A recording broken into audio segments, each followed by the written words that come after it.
చూస్ country delight, live better. ఇప్పుడే country delight యాప్ని download చేసుకోండి. ఇక దర్శకుడిగా తొలి ప్రయత్నాలు ఎలా సఫలీకృతమైనాయి? యాక్చువల్గా నేను అస్సలు ప్రయత్నం చేసిందే లేదు, ఎప్పుడు ప్రయత్నం చేయాలి. అప్పుడు చేద్దాం అనుకున్నాను కానీ ఎవరికి చెప్పాలో ఎవరి దగ్గరికి వెళ్ళాలో ఏమీ తెలియదు. అలాగే పోసాని కృష్ణమురళి కూడా భలే ఎంకరేజ్ చేసేవాడు నన్ను. ఆహా సినిమాకి పెట్టింది తనే. తను కూడా అనేవాడు, నువ్వు డైరెక్టర్ అయిపోవాలయ్యా, నువ్వు బ్రహ్మాండమైన డైరెక్టర్ అవుతావు అనేవాడు తను కూడా. అప్పుడు శ్రీహరి ఒకరోజు ప్రసాద్ ల్యాబ్లో కనిపించి, అప్పటికి తను 3 or 4 సినిమాలు హీరోగా చేశాడు. పోలీసు, దేవా. యాక్చువల్గా ఫస్ట్ నన్ను సాంబయ్య సినిమాకే నన్ను అడిగారు. బెల్లంకొండ సురేష్ గారు ప్రొడ్యూసరు, దానికే అడిగారు. మళ్ళీ ఏమైందో అది మధ్యలో అది జరగలేదు. అంతకుముందు ఏంటంటే మళ్ళీ ఒకసారి ప్రసాద్ ల్యాబ్లో కనిపించినప్పుడు శ్రీహరి అడిగాడు. శ్రీహరి మనకి చిన్న చేసేవాడు కదా. అప్పటి నుంచి మెడ్రాస్ నుంచే నేను తను అక్కడ రూమ్ తీసుకుని ఉన్నప్పుడు తన రూమ్కి నేను వెళ్ళేవాడిని, మా రూమ్కి తను వచ్చేవాడు. అలాగా ఉన్నప్పుడు తను ఒక రోజు అడిగాడు, దేవి నువ్వు పెద్ద హీరోలతోనే సినిమా చేస్తావా, లేకపోతే ఇప్పుడు నాలాంటి వాడితో చేస్తావా? అప్పుడు 3 or 4 సినిమాలు చేశాడు హీరోగా. చేస్తావా అని అడిగాడు. అదేంటి భయ అలా అన్నావు? నా సినిమాలో ఎవరు హీరో అయితే ఆ హీరోనే నాకు మెగాస్టార్ అన్నా. అవునా అన్నాడు. దాని తర్వాత ఒకరోజు ఫోన్ చేసి, నానకరామ్గూడలో సినిమా ఓపెనింగ్ ఉంది, నువ్వు రా, తప్పకుండా రా అని పిలిచాను. వెళ్ళాను, విష్ చేశాను. మామూలుగా వచ్చేస్తుంటే ప్రెస్ మీట్ జరుగుతోంది.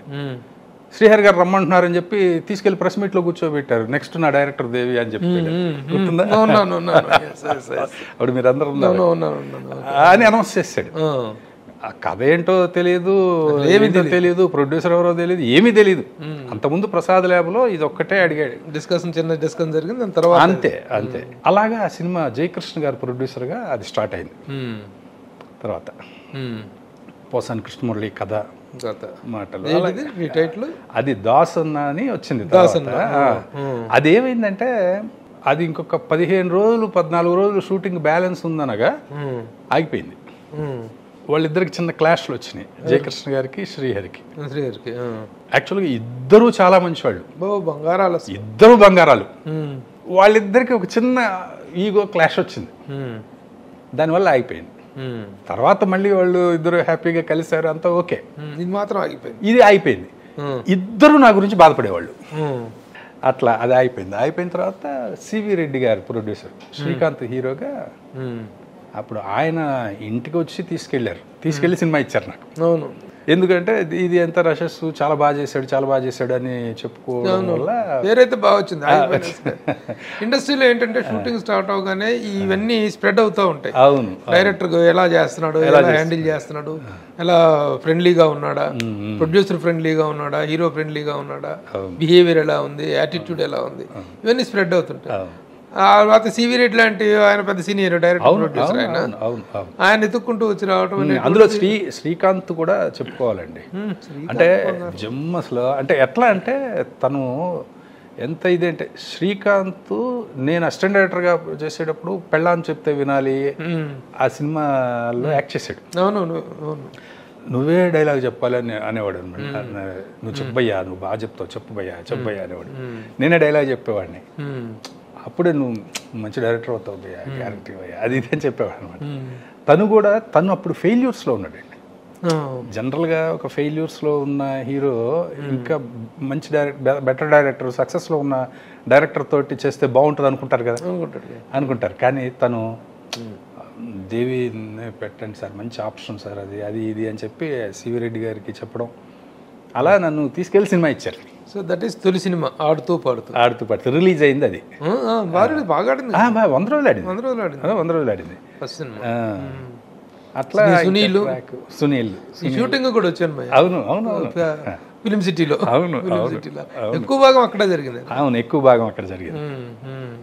100 days ఫిల్మ్, 100 days ఆడింది. ఫస్ట్ సినిమా 100 days పోస్టర్ కూడా చూసాం. తర్వాత ఏంటి జర్నీ? లీలామహల్ సెంటర్. అది కూడా 100 days ఆడింది. 100 days. వండర్ఫుల్ క్రైమ్ థ్రిల్లర్ అది. అవును, లీలామహల్ సెంటర్. అవును, బాగా ఆడింది. అది బాగా ఆడింది. బాగా అందరూ అంటే అస్సలు ఎక్స్పెక్ట్ చేయని సినిమా ఇంత ఆడిందని నాకు డిస్ట్రిబ్యూటర్లు ఫోన్లు చేసేవాళ్ళు. అది అసలు భలే ఆనందం కలిగించేది అనమాట. నాకు ఆడుతూ పడుతప్పుడు డిస్ట్రిబ్యూటర్లు ఫోన్ చేశారు, బాబా రూపాయికి రూపాయి వచ్చిందని చెప్పేవాళ్ళు. సేమ్ లీలామాల సెంటర్కి చెప్పేవారు. అసలు బ్లేడ్ బాబ్జీ అప్పుడైతే అసలు అందరూ డిస్ట్రిబ్యూటర్లు ఫోన్ చేశారండి. అందరు డిస్ట్రిబ్యూటర్లు ఫోన్ చేసి వరుసగా 2 బ్లేడ్ బాబ్జీ కూడా 100 days. మూడోది అది మూడో సినిమా, నాలుగో సినిమా. అది మధ్యలో ఒకటి పోయింది, అది కొట్టింది దెబ్బ. పాండు ఎవరు హీరో? జగపతి బాబు గారు, స్నేహ, ఎంఎల్ కుమార్ చౌదరి గారు. అది దెబ్బ కొట్టింది. మళ్ళీ బ్లేడ్ బాబ్జీ మళ్ళీ 100 రోజులు ఆడింది. మరి 300 రోజుల సినిమాలు పెట్టుకున్న తర్వాత ఎందుకు కెరీర్లో అనుకున్నంత ఊపు రాకపోవటం? యాక్చువల్గా దానికి కారణం నేనే, వేరే ఎవరు కాదు. ఇండస్ట్రీ నిజంగా చాలా అవకాశాలకు దారి చూపించింది నాకు. నేను అందిపుచ్చుకోలేకపోయా, నేను చేయలేకపోయా. దీనికి కారణం ఏంటి? కారణం అంటే నాకు కొంచెం ఫ్రీడమ్ అనేది కావాలి అని ఎప్పుడు ఉండేది డైరెక్టర్గా. అంటే ఒక అపోహ ఉండేదన్నమాట.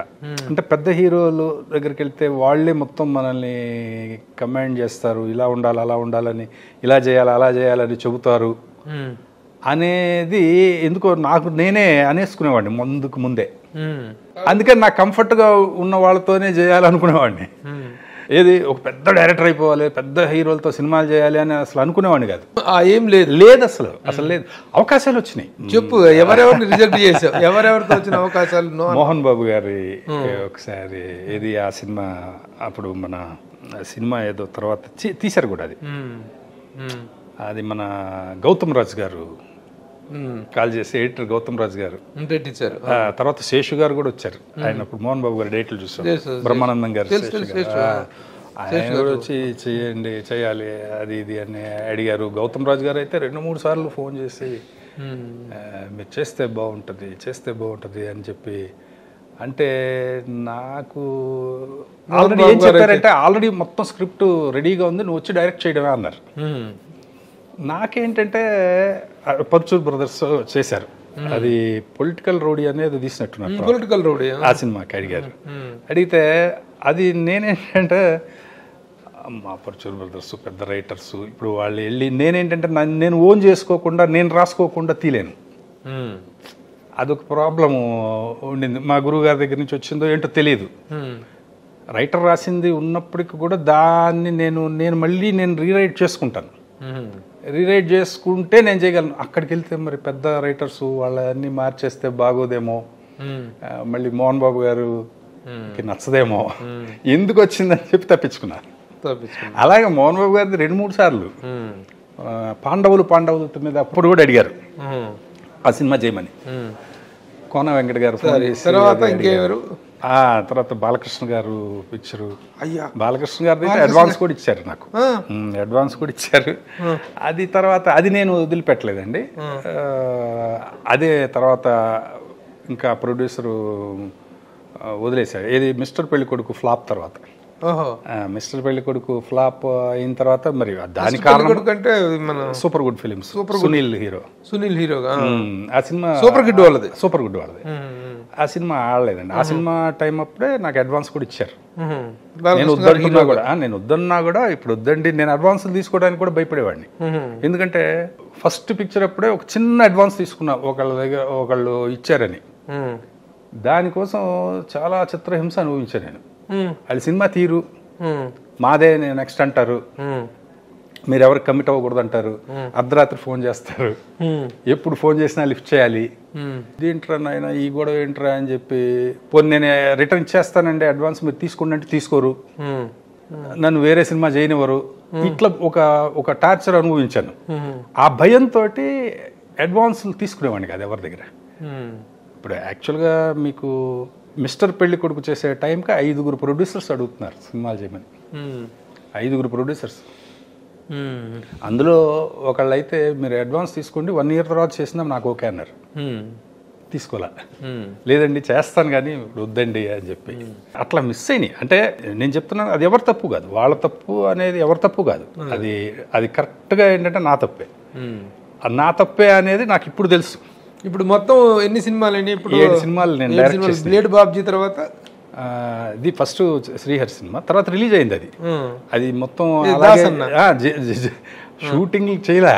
ఇప్పుడు అది ఎలా, ఇప్పుడు 1, 2, 3 సీన్లు చేసాం, 4, 5 చేయలే, 6, 7, 8, 9, 10, 11, 12, 13 వరకు చేసాం, మళ్ళీ 14 సీన్ చేయలే, మళ్ళీ 15, 16, 10 అట్లా చేస్తాం కదా. అంటే ఒక షెడ్యూల్ మొత్తం బ్యాలెన్స్ ఉండిపోయింది. అది రఘువరన్ విలన్ సినిమాలో. ఆ టైం గ్యాప్లో రఘువరన్ చనిపోయాడు, మల్లికార్జునరావు గారు చనిపోయాడు, ఆర్టిస్టులే లేరు కొంతమంది.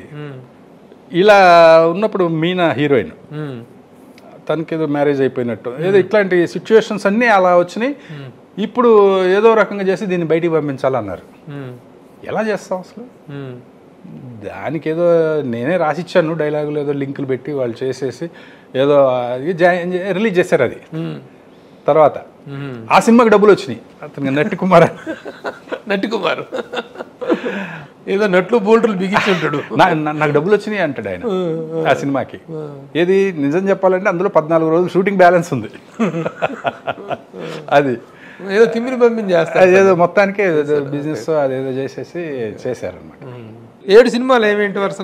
ఇది దాసన్న, ఆడుతూ పాడుతూ, లీలా మహల్ సెంటర్, పాండు, బ్లేడ్ బాబ్జీ, కెవ్వు కేక, మిస్టర్ పెళ్లి కొడుకు. 7 సినిమాల తర్వాత డైరెక్టర్గా ఏం లేనట్టేనా దేవి? లేదు, 100% చేస్తాను. చేస్తావు? 100% చేస్తాను. చూడండి, వెరీ గుడ్. రెడీ అవుతున్నాయా ప్రణాళిక? అదే